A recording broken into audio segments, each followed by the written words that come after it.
आइए। नहीं बाबू, देखिए हम लोग क्या पढ़ते हैं, श्वसन के बारे में।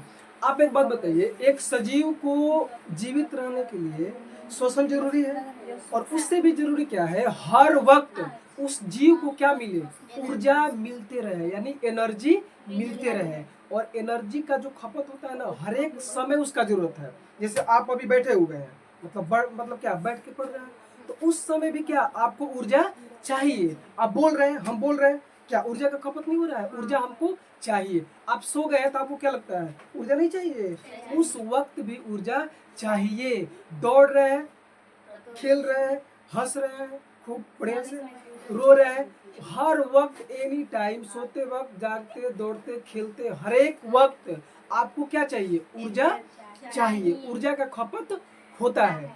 लेकिन आपके मन में आएगा कि ऊर्जा खपत हो रहा है, हर वक्त ऊर्जा खपत हो रहा है, हर वक्त ऊर्जा का जरूरत है, तो ऊर्जा हम लोग को मिलता कैसे है, ऊर्जा हम लोग को मिलता कैसे है। तो ऊर्जा का जो प्राप्ति होता है ना बाबू, ऊर्जा का जो प्राप्ति होता है वो कहाँ से होता है, भोजन से। हम लोग जो भोजन करते हैं ना, उसी से हम लोग को क्या मिलता है, ऊर्जा मिलता है। तो आप इसको बात समझिए, कैसे हम लोग ऊर्जा मिलता है उसको समझते हैं। भोजन हो गया ना, भोजन करते हैं हम लोग, भोजन को बोलिए ग्लूकोज बोल सकते हैं कि नहीं बोल सकते हैं, ग्लूकोज बोल सकते हैं, बोल सकते हैं, बोलिए। ये आप देखिए, इसको इसको समझने से पहले आप ये समझिए।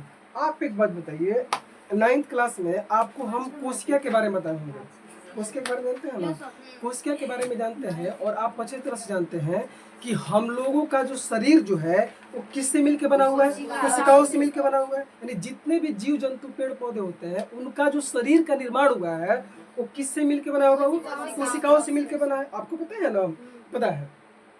तो हमको ये समझना है ना कि हम लोग को ऊर्जा मिल रहा है, तो ऊर्जा कैसे मिल रहा है। तो आपको ये पता हो गया कि हम लोग का शरीर किससे मिलकर बना हुआ है, कोशिकाओं से। तो हम पता चल रहा है कि हमको ये समझना है कि ऊर्जा कैसे मिला। तो हम लोग क्या कर रहे हैं, भोजन किए।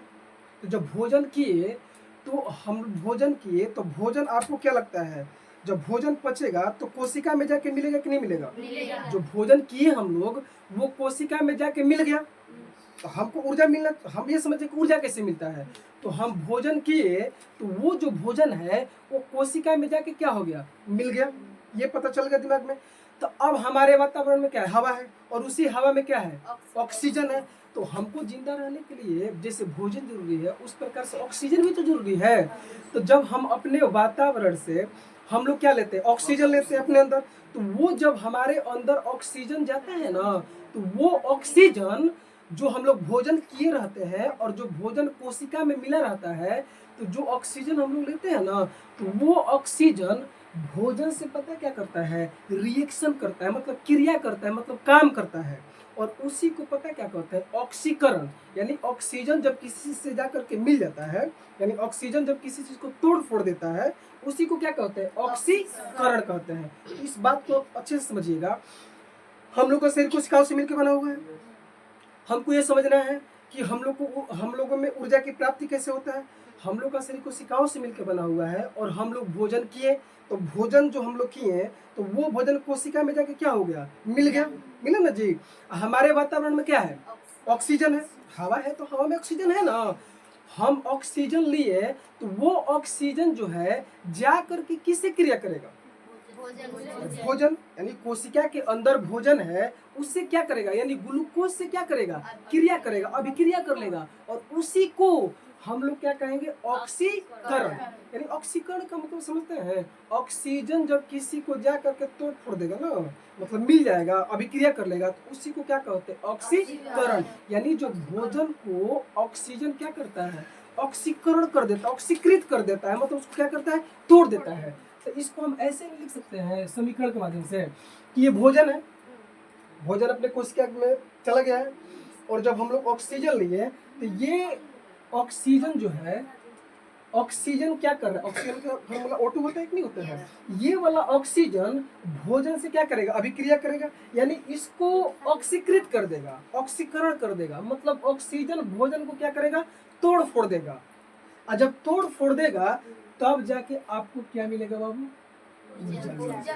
समझ में गया। और लेकिन और समझिए, आपको लग रहा है ना कि केवल ऑक्सीजन ने भोजन से क्रिया किया और तब आपको ऊर्जा मिला, तो ऐसा नहीं है। ऑक्सीजन के साथ साथ एंजाइम जो होता है ना, एंजाइम नहीं बताया आप लोग को? बड़ी आंत में, सॉरी छोटी आंत में यकृत के समय एंजाइम निकलता है, पता है कि नहीं बताया? तो ऑक्सीजन, समझे, ऑक्सीजन और एंजाइम जब भोजन को क्या करता है, तोड़ फोड़ देता है, और उसी को क्या कहेंगे बायोलॉजी की भाषा में, ऑक्सीकरण।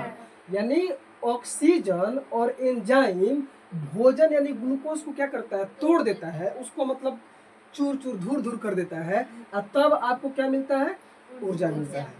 और जब ऊर्जा मिलेगा आप तब एकदम टन टन आप सांस लेने लगेगा। समझ रहे हैं? तो बाबू बढ़िया समझ में आया कि नहीं? इसको अगर ये डिफिनेशन देना होगा तो कैसे दीजिएगा?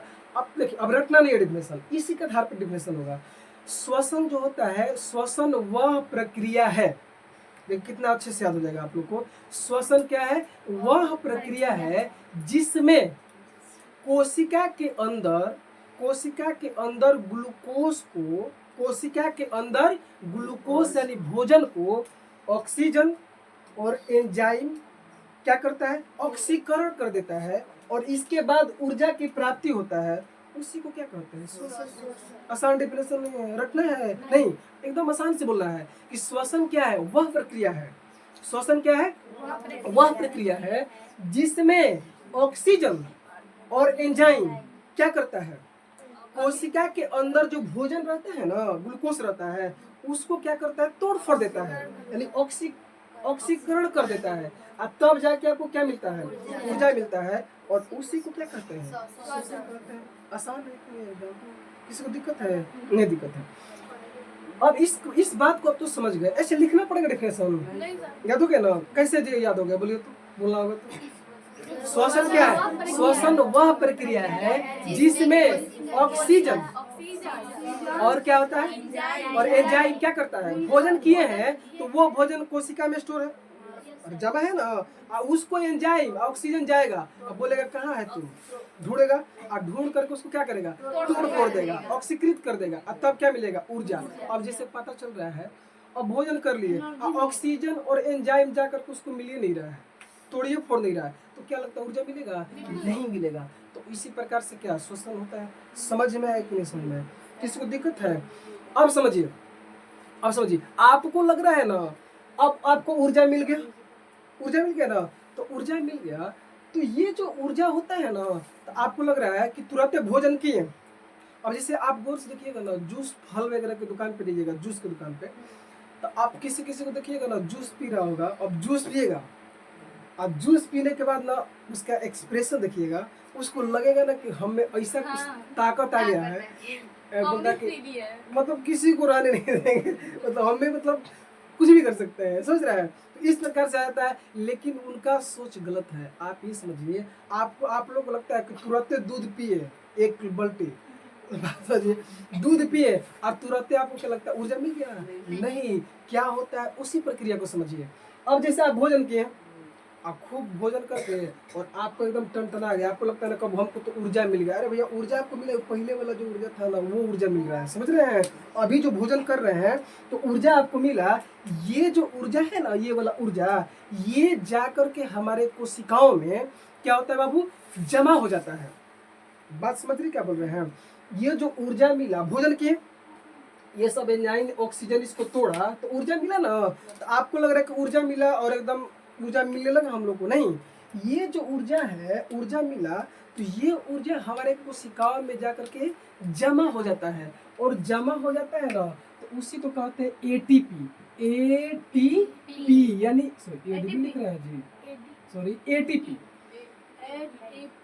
हम जो कहना चाहते हैं वो समझ आ रहा है कि नहीं आ रहा है? आ रहा है। हम समझिए, ऊर्जा आपको मिला, क्या उसका तुरंत उपयोग होगा? नहीं, जो ऊर्जा मिला तो ये ऊर्जा जो है ना, एटीपी के रूप में हमारे कोशिकाओं में क्या रहता है, जमा रहता है।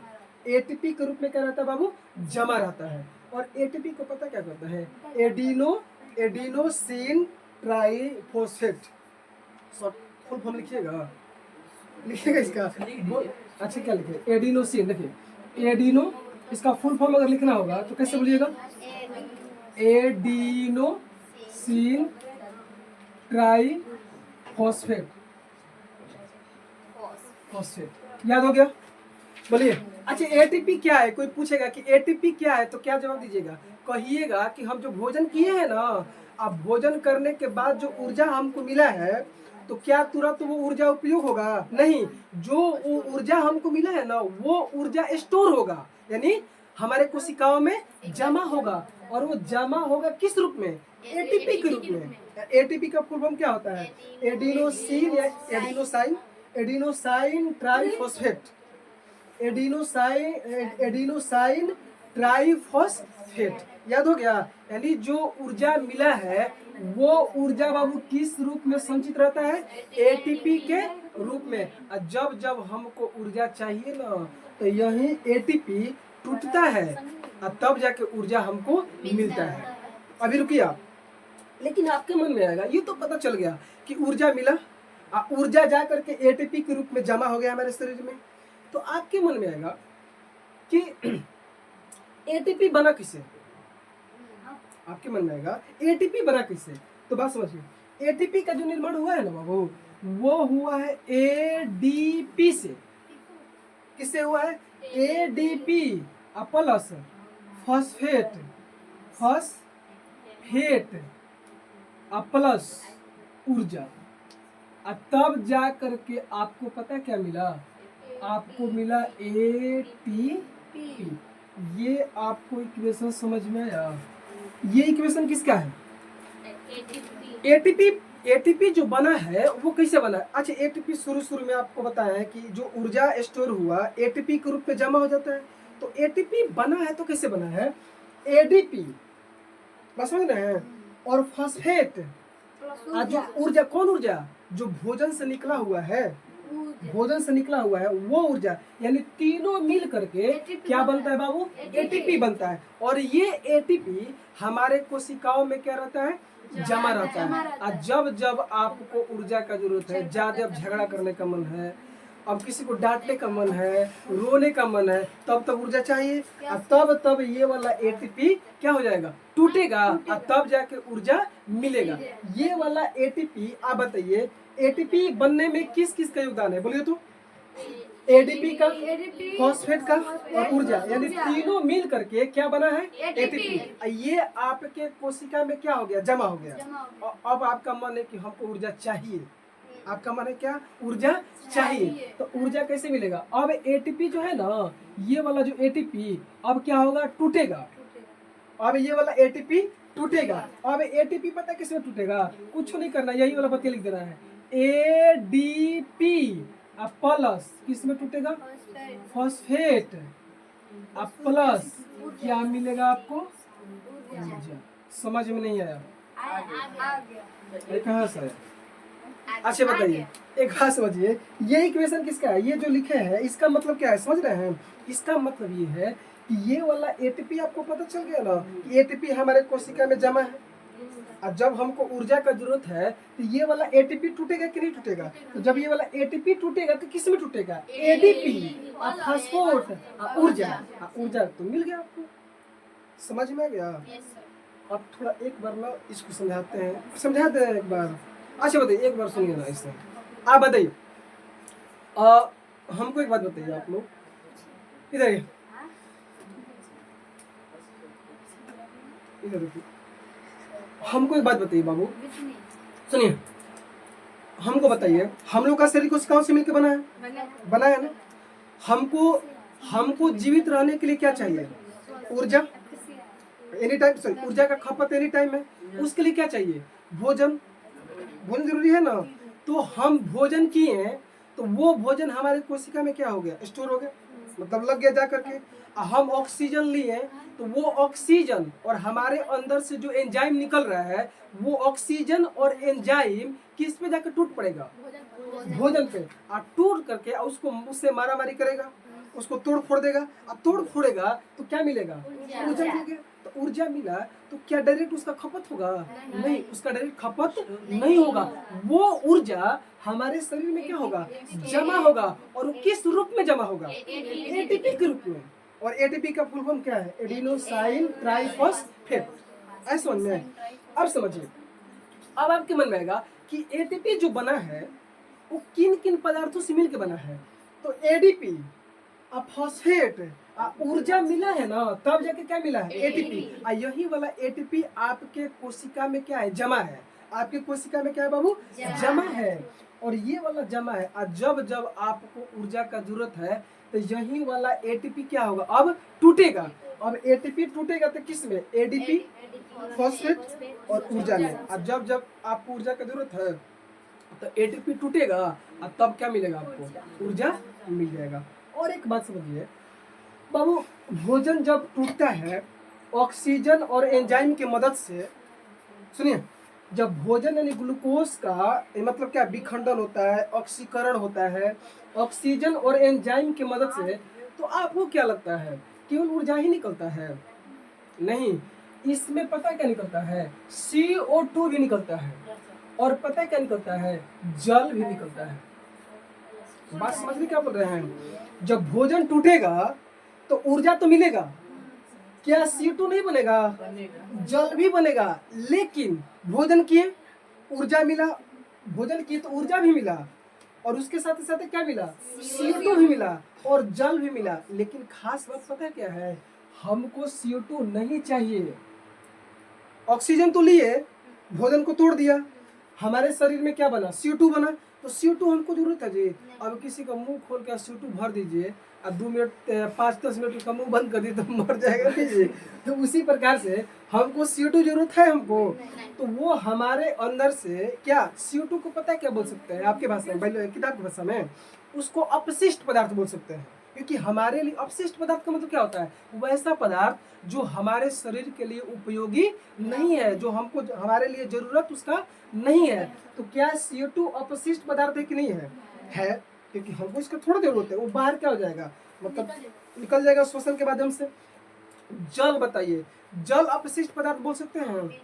नहीं, हमको हमारे शरीर को जल चाहिए, यानी जल अपशिष्ट पदार्थ नहीं है। नहीं है, क्या समझते हैं? जल अपशिष्ट पदार्थ है जी? नहीं। तो बाबू समझ में आया कि नहीं आया?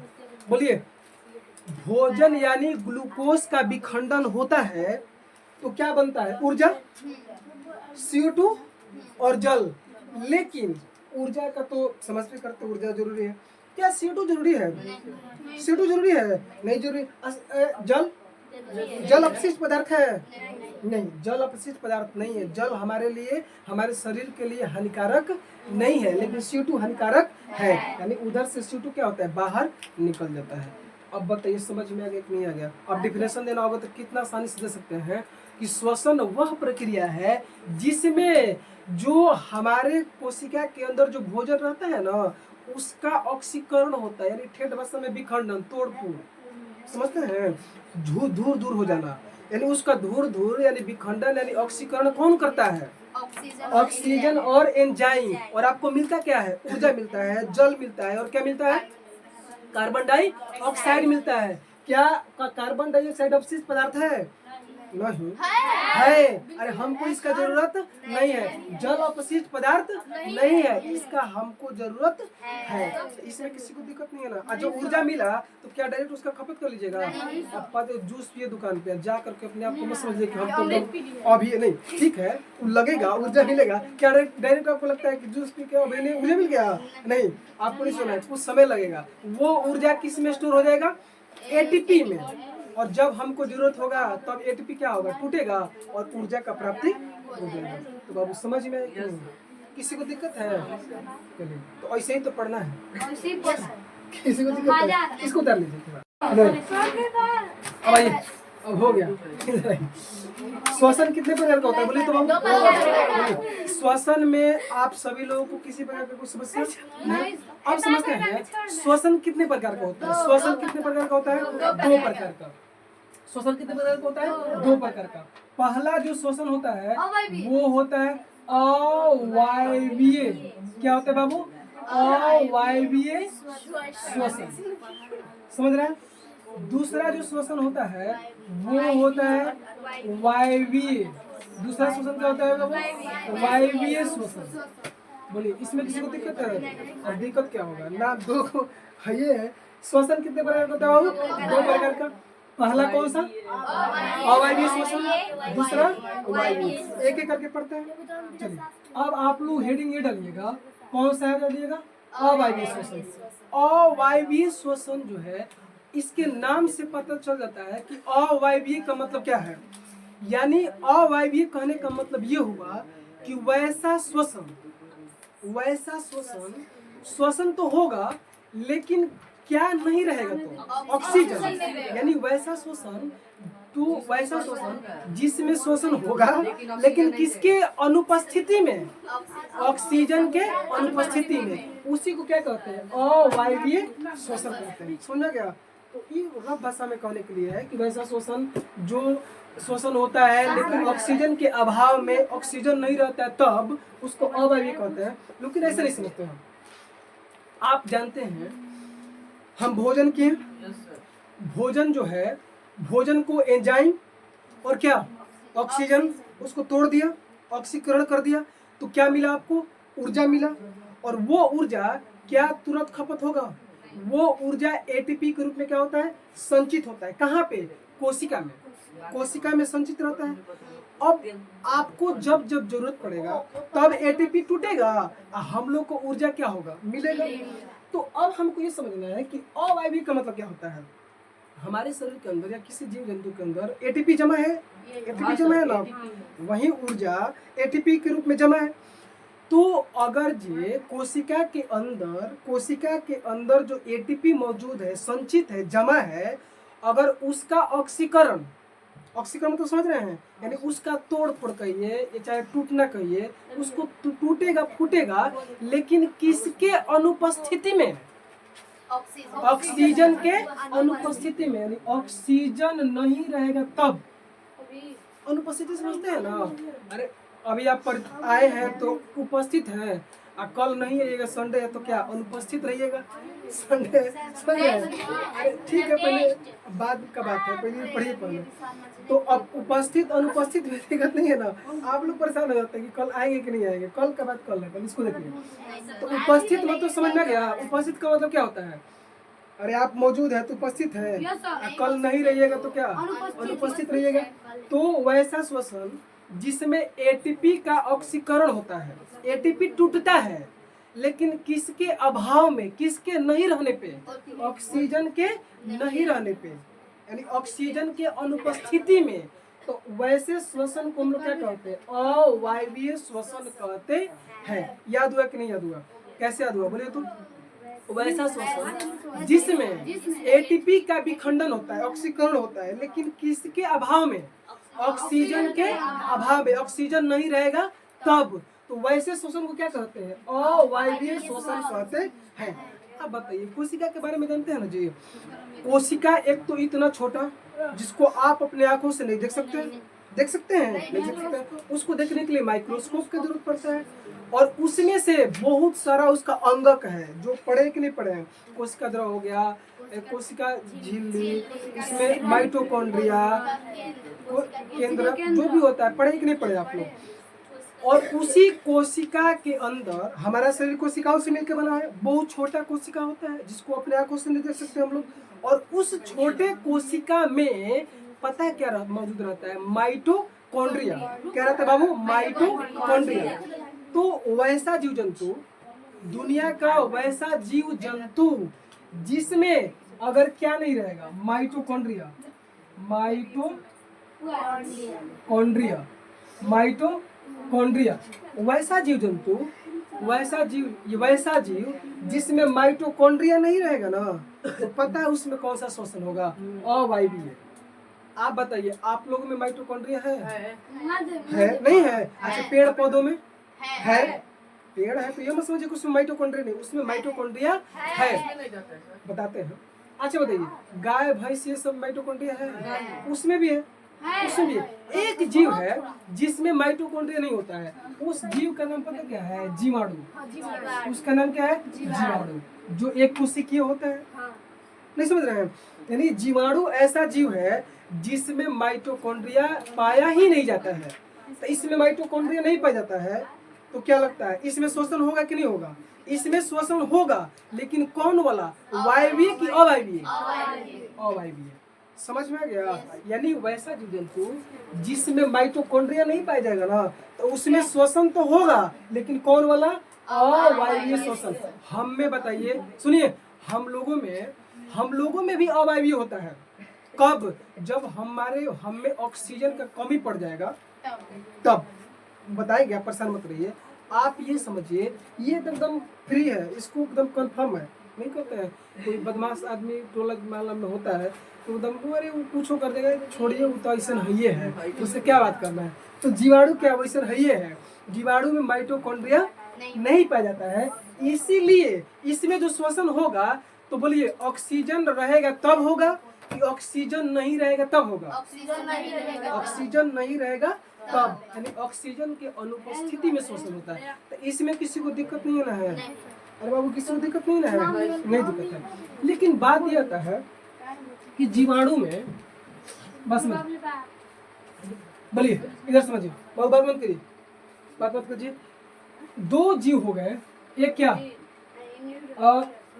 एक हो गए जीवाणु, और दूसरा मान के चलिए एक ले लेते हैं पौधा, पेड़ पौधा ले लेते हैं, समझ रहे हैं? इन दोनों में, अच्छा ये तो क्लियर है, अच्छा बताइए, ये तो कंफर्म है कि इसमें माइटोकॉन्ड्रिया नहीं पाया जाएगा, कंफर्म इसमें अवायवीय ही होगा। लेकिन पौधा में माइटोकॉन्ड्रिया पाया जाता है, पेड़ पौधों में, हरा पेड़ पौधे में इसमें माइटोकॉन्ड्रिया पाया जाता है, तो क्या इसमें वायवीय होगा कि श्वसन की अवायवीय? वायवीय होगा। लेकिन अगर मान के चलिए कि पौधों को, पेड़ पौधों को अगर जो ऑक्सीजन का आपूर्ति नहीं हो पा रहा है, ऑक्सीजन का अभाव हो गया, तो उस वक्त पेड़ पौधों में कौन सा श्वसन शुरू हो जाता है? अवायवीय। अगर जो ऑक्सीजन उसको बढ़िया से आपूर्ति नहीं मिल रहा है, मतलब आपूर्ति नहीं हो पा रहा है, ऑक्सीजन बढ़िया से नहीं मिल पा रहा है, तो श्वसन रुकेगा? होगा, लेकिन कौन श्वसन होगा? अवायवीय। तो जीवाणु और पौधा जो हो गए, जीवाणु और पेड़ पौधे हो गए, इनमें अगर जीवाणु, अगर इन दोनों में ऑक्सीजन नहीं मिलेगा ना, ऑक्सीजन का अभाव रहेगा, तो इनमें जो श्वसन होगा वो कौन सा श्वसन होगा? अवायवीय।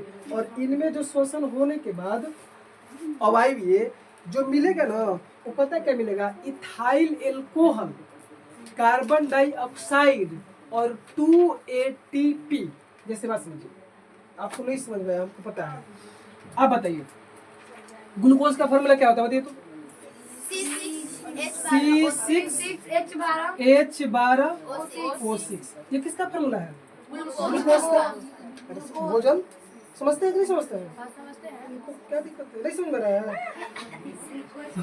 अरे भैया ग्लूकोज, इसको ग्लूकोज नहीं बोलते हैं जी, बोलते हैं ग्लूकोज नहीं बोलते हैं। अरे किसी को दिक्कत है? इसलिए बोलते हैं रिवीजन वगैरह करके आइए। बोलिए C6H12O6, बोलिए ये ग्लूकोज का, ये बोलिए ये ग्लूकोज है, इसका विखंडन होगा किसमें? जीवाणु और पौधा में। किसके अनुपस्थिति में? ऑक्सीजन के अनुपस्थिति में। समझ में हम क्या बोल रहे हैं? इसका विखंडन हो रहा है, ये इक्वेशन लिख रहे हैं ताकि आपको बेहतर समझ में आ जाए। देखिए C6H12O6 ये ग्लूकोज है, इसका विखंडन होगा, ऑक्सीकरण होगा, लेकिन किसकी उपस्थिति में? ऑक्सीजन के अनुपस्थिति में। यानी किन की जीव में? दो, एक जीवाणु और किस में? पौधा में। तो पता है क्या बनेगा? Ethyl alcohol. क्या बनेगा बाबू? Ethyl alcohol. अब प्लस क्या बनेगा? CO2। अब प्लस क्या बनेगा बाबू? 2 ATP। याद करिए, पूछेंगे आपसे लास्ट में। पहले बात समझिए, आप पहले ये समझ तो पा रहे हैं ना कि अवायवीय किसको कहते हैं? अवायवीय श्वसन वैसा श्वसन जिसमें श्वसन तो होगा, लेकिन किसके अनुपस्थिति में? ऑक्सीजन के अनुपस्थिति, मतलब ऑक्सीजन नहीं रहेगा तो वैसा श्वसन होगा, तो वैसे श्वसन को हम क्या कहते हैं? अवायवीय श्वसन कहते हैं। यानी इसको डिटेल में और पढ़ना होगा। तो हम ऐसे बोल सकते हैं कि अगर जीव जंतु जो होते हैं उनके शरीर में कोशिका के अंदर एटीपी जमा रहता है और एटीपी टूटेगा, ऑक्सीकरण होगा, लेकिन किसके अभाव में? ऑक्सीजन के अभाव में, यानी वो टूटेगा। बस समझ रहे हैं? वो टूटेगा तो उसी को क्या कहते हैं? बोलिए तो अवायवीय श्वसन। लेकिन बताइए अवायवीय श्वसन किस में होता है? जीवाणु में, पौधा में नहीं होता है। पौधा पता क्या रेयर केस में लिए है कि अगर सपोज पौधा को अगर जो क्या ऑक्सीजन का आपूर्ति नहीं हो पा रहा है, ऑक्सीजन अच्छे से नहीं मिल पा रहा है, तब पौधा कौन सा शोषण करने लगता है? अवायवीय। यानी जीवाणु और पौधा में, बात समझिए, क्या जीवाणु में माइटोकॉन्ड्रिया पाया जाता है? आप एक नोट बना के लिख लीजिए कि वैसे जीव जंतु जिनमें माइटोकॉन्ड्रिया नहीं पाया जाता है उनमें श्वसन वायवीय होगा कि अवायवीय? अवायवीय। तो क्या जीवाणु में माइटोकॉन्ड्रिया पाया जाता है? नहीं पाया जाता है। पौधा में पाया जाता है। ये यहाँ पे लिखे हैं, तो ये मत समझिए कि इसमें मतलब माइटोकॉन्ड्रिया नहीं पाया जाता है। केवल जीवाणु में माइटोकॉन्ड्रिया नहीं पाया जाता है, पौधा में पाया जाता है। लेकिन अभी जो ये क्वेश्चन लिखे हैं ना, इसका पर्पस, इसका मतलब ये है कि जीवाणु और पौधों में जब ऑक्सीजन का अभाव हो जाता है, यानी अभाव होगा तो ऑक्सीजन मतलब क्या? शोषण होगा, शोषण होगा, लेकिन क्या नहीं रहेगा? तो ऑक्सीजन नहीं रहेगा तब, यानी इन दोनों में ग्लूकोज टूटेगा तो पता है क्या मिलेगा? इथाइल एल्कोहल, कार्बन डाइऑक्साइड, क्या मिलेगा? 2 ATP। यानी एटीपी के क्या अणु मिलेंगे?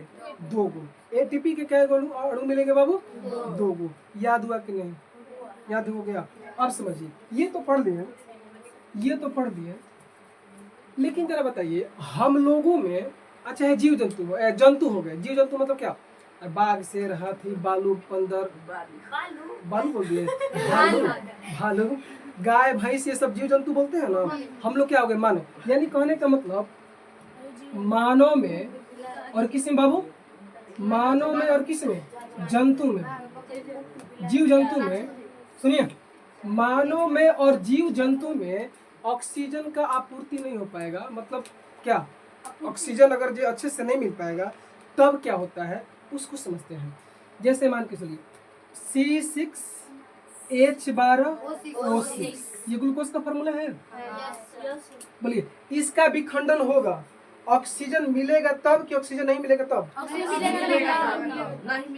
अभी हम अवायवीय न पढ़ रहे हैं, हमारा कहने का मतलब नहीं समझ रहे हैं। हम लोगों में भी अवायवीय शोषण होता है।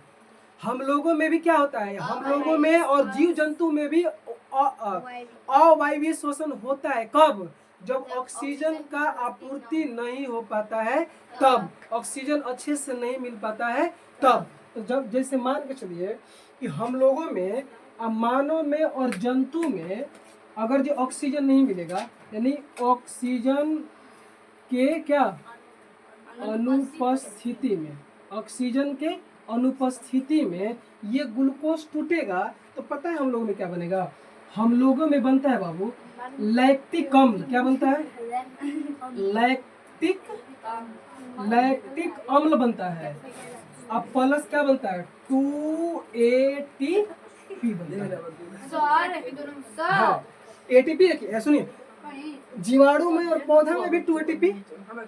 हम लोगों में भी अगर ऑक्सीजन नहीं मिल पाएगा, अगर श्वसन करना होगा तभी क्या एटीपी मिलेगा? एटीपी के 2 अणु मिलेंगे, लेकिन लैक्टिक अम्ल मिलेगा। मानव में और जंतु में क्या मिलेगा? लैक्टिक अम्ल मिलेगा। और ये लैक्टिक अम्ल के वजह से ही आप देखिए, अब पता चल रहेगा कि खूब दौड़ रहे, सुबह गए और सुबह में खूब दौड़ लिए रोड पे चाहे गढ़ पे, समझ रहे हैं?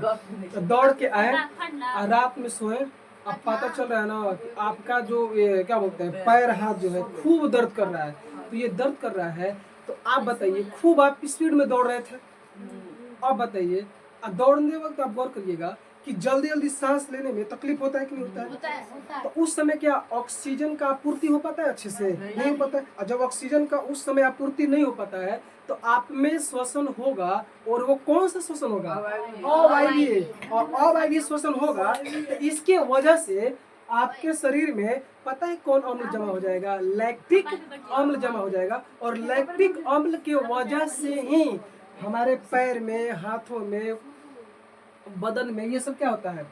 ऐठन, ऐठन समझते हैं? हाँ सर। दर्द, ये सब क्या होता है? होने लगता है। और जब उसको बढ़िया से मालिश वगैरह हो जाता है, कोई दबा देता है पैर हाथ को, तब क्या होता है? ठीक होने हो जाता है। तो बोलिए, आपसे कोई कहेगा कि आपका जो शरीर दर्द कर रहा है, काम किए, खूब जल्दी काम किए, जल्दी काम किए, और काम किए तो ऑक्सीजन का पूर्ति नहीं हो पाया, तो नहीं पूर्ति हो पाया तो श्वसन तो होगा ना। तो कौन सा श्वसन होगा? अवायवीय होगा। अवायवीय श्वसन के चक्कर में आप में क्या बन गया? लैक्टिक अम्ल। लैक्टिक अम्ल बन गया तो यहाँ पे ठेहुना के बगल में जो होता है वहाँ पे दर्द करने लगा, तो उसमें क्या जमा होगा? लैक्टिक अम्ल। और वही लैक्टिक अम्ल आप में क्या होगा? दर्द उत्पन्न करने लगता है। तो किसी को दिक्कत नहीं है ना बाबू? समझ में आ गया? नहीं आया हमको। बतिया रही है तो कहाँ से? नहीं। अवायवीय श्वसन का मतलब क्या होता है? सुनिए, अवायवीय श्वसन का मतलब क्या होता है? वैसा श्वसन जिसमें क्या होता है? ऑक्सीजन की अनुपस्थिति में श्वसन होता है, उसको क्या कहते हैं? अवायवीय श्वसन कहते हैं। और इसको अगर डिटेल में समझना होगा तो क्या होगा कि एटीपी जो संचित रहता है उसको, उसका ऑक्सीकरण होगा, लेकिन किसके अभाव में? ऑक्सीजन के अभाव समझते हैं? ऑक्सीजन नहीं रहेगा तब वैसे श्वसन को क्या कहते हैं? अवायवीय श्वसन कहते हैं। जैसे बार चलिए, अवायवीय श्वसन किसमें होता है? वैसा जीव जंतु जिसमें माइटोकॉन्ड्रिया नहीं पाया जाता है ना, उनमें कंफर्म है कि उसमें कौन सा श्वसन होगा? अवायवीय होगा। जैसे जीवाणु हो गए, जीवाणु में श्वसन वायवीय कि अवायवीय? अवायवीय। अच्छा, पौधा लिखे तो आपको ये तो दिक्कत नहीं है ना कि पौधा लिख दे तो इसमें अवायवीय ही होता है? नहीं, पौधा में अवायवीय होगा कब? जब आपूर्ति ऑक्सीजन का अच्छे से नहीं हो पाएगा तब। ये जो इक्वेशन लिखा गया है पता है किसके लिए? कि जब जीवाणु और पौधे में क्या होता है? ऑक्सीजन का अभाव रहता है, यानी ऑक्सीजन अनुपस्थित रहता है, तो उसके अंदर जो ग्लूकोज रहता है ना, ग्लूकोज यानी C6H12O6, यानी इसका विखंडन होगा तो क्या मिलेगा? Ethyl alcohol, carbon dioxide, ATP के क्या अणु मिलेगा? 2 गो। किसमें? जीवाणु और ये मेन बात है। और ये है, याद हुआ कि नहीं आप लोग को? और याद हो गया? लेकिन कभी कभी हम लोग तेजी से काम करने लगते हैं, तेजी दौड़ने लगते हैं, तेजी झगड़ा करने लगते हैं, सोच रहे हैं, तो उस वक्त क्या लगता है? ऑक्सीजन अच्छे से नहीं मिल पाता है। और जब ऑक्सीजन नहीं मिल पाएगा तो आपको तो श्वसन करना है ना, तो कोई ना कोई श्वसन तो चालू होगा। और वो कौन सा श्वसन शुरू हो जाता है? अवायवीय श्वसन। और यानी लिखे ना, मानव और जंतु में ऑक्सीजन का अभाव रहता है, ऑक्सीजन अनुपस्थित रहता है, तो जो श्वसन होता है तो ग्लूकोज जब टूटेगा ना तो पता क्या बनेगा? लैक्टिक अम्ल और 2 एटीपी, यानी और एटीपी के क्या अणु? 2 बनेंगे और लैक्टिक अम्ल जमा हो जाएगा। जब धीरे काम करिएगा तो पता क्या होगा? वो दर्द उत्पन्न करने लगता है। समझ रहे हैं? यानी दर्द जो आपको महसूस होता है काम करने के बाद, वो किसके वजह से? लैक्टिक अम्ल की वजह से। यानी इसको बढ़िया से मालिश वगैरह कर दिया जाएगा, गर्म पानी से नहा लीजिएगा तो क्या हो जाएगा? लैक्टिक अम्ल धीरे धीरे क्या हो जाएगा? खत्म हो जाएगा और दर्द से राहत मिल जाएगा। समझ में आया कि नहीं? किसी को दिक्कत है? अवायवीय समझ गए? अब समझते हैं क्या? सॉरी, अवायवीय समझ गए, अब समझते हैं वायवीय। इसको थोड़ा दूर उतारिए आप। वो होगा वायवीय श्वसन। वायवीय श्वसन, दूसरा जो हेडिंग होगा वायवीय श्वसन होगा, वायवीय श्वसन। और ना इसके नाम से पता चल रहा है कि देखिए, अवायवीय का मतलब क्या होगा? श्वसन होगा लेकिन ऑक्सीजन के अनुपस्थिति में, जो कि हम लोग पढ़ चुके हैं। अब क्या पढ़ने वाले हैं? वायवीय श्वसन। और वायवीय का ना इसके नाम से पता चल रहा है कि वायवीय का मतलब होता है वैसा श्वसन जिसमें ग्लूकोज कहिए, नहीं तो उसको हम ऊर्जा भी बोल सकते हैं। एटीपी के रूप में जो ऊर्जा संचित होता है, कोशिका के अंदर जो ऊर्जा एटीपी के रूप में जो संचित होता है उसका विखंडन होगा, लेकिन किसके उपस्थिति में? ऑक्सीजन की उपस्थिति में। ऑक्सीजन की उपस्थिति में, यानी वैसे श्वसन को हम लोग क्या कहेंगे, वायवीय श्वसन कहेंगे। यानी वायवीय श्वसन का मतलब ये होता है कि वैसा श्वसन जिसमें ग्लूकोज टूटेगा, ग्लूकोज का ऑक्सीकरण होगा, लेकिन किसके उपस्थिति में, ऑक्सीजन के उपस्थिति में, मतलब ऑक्सीजन रहेगा तब होगा। वैसे श्वसन को हम लोग क्या कहते हैं, वायवीय श्वसन कहते हैं। इसको ना हम लोग इक्वेशन की मदद से समझते हैं। जैसे बात समझिए, ग्लूकोज का फॉर्मूला क्या होता है, C6H12O6 होता है। तो हमने शुरू में ही क्या बोला है कि इस ग्लूकोज, यानी इस ग्लूकोज का ऑक्सीकरण होगा, यानी विखंडन होगा, टूटेगा, लेकिन किसकी उपस्थिति में, ऑक्सीजन की उपस्थिति में। मतलब इससे ऑक्सीजन मिलेगा तो इसका विखंडन होगा। तो जब ये टूटेगा, ऑक्सीजन से मिलेगा, तो पता है क्या बनेगा, बनेगा कार्बन डाइऑक्साइड बनेगा, इसके बाद बनेगा जल बनेगा, और इसके बाद बनेगा 38 एटीपी बनेगा, 38 एटीपी बनेगा, 38 एटीपी बनेगा।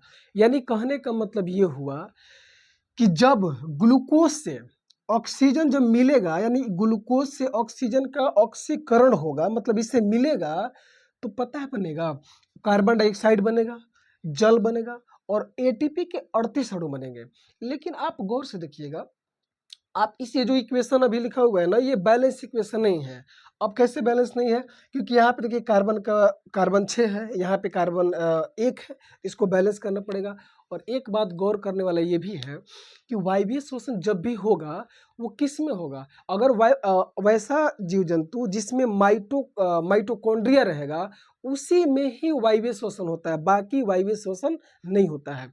यानी कहने का मतलब वायवीय श्वसन होने के लिए उसमें क्या जरूरी है, माइटोकॉन्ड्रिया का होना जरूरी है। तो इसको क्या करते हैं, बैलेंस करते हैं। आप यहाँ पे गौर से देखिएगा कि कार्बन 6 है, इधर 1 है, तो यहाँ पे 1 है, तो यहाँ पे 6 लगा देते हैं, तो कार्बन बैलेंस हो गया। गौर से देखिए, तो कार्बन कार्बन क्या हो गया, बैलेंस हो गया। अब क्या करते हैं, अब हाइड्रोजन देखिएगा ना, हाइड्रोजन यहाँ पे कितना है, 12, इधर हाइड्रोजन कितना है, 2 है, इसको बैलेंस करना पड़ेगा। तो इसको बैलेंस कैसे करिएगा, यहाँ पे 2 है, तो यहाँ पे अगर 6 लिख देते हैं, तो यहाँ पे हाइड्रोजन कितना हो जाएगा, 6 दूना 6 दूना 12 हाइड्रोजन हो जाएगा। यहाँ पे गौर से देखिएगा, तो हाइड्रोजन 12 है, तो ये भी बोलिए हाइड्रोजन भी बैलेंस हो गया। लेकिन आप यहाँ पे देखिएगा, ऑक्सीजन बैलेंस नहीं है। ऑक्सीजन यहाँ पे 6 या 2 कितना हो जाएगा, 8। यहाँ पे ऑक्सीजन कितना है, ऑक्सीजन यहाँ पे देखिएगा 8 है, यहाँ पे ऑक्सीजन है। इधर देखिएगा, यानी दाएं साइड ऑक्सीजन देखिएगा, तो 6 दूना 12 और 6 कितना हो जाएगा, 18 है। तो इधर 8 और इधर 18, कभी भी ऐसा होगा। बैलेंस इक्वेशन का मतलब ये होता है कि जितना उधर है, मतलब दाएं साइड है, उतना ही परमाणु इधर भी होना चाहिए। तो यहाँ पे देखिएगा, तो इसको क्या करना पड़ेगा, यहाँ पे अगर ये 6 लगा देते हैं, 6 लगा देते हैं, तो इधर कितना हो जाएगा, 6 दूना 12 और 6 कितना हो जाएगा, 18।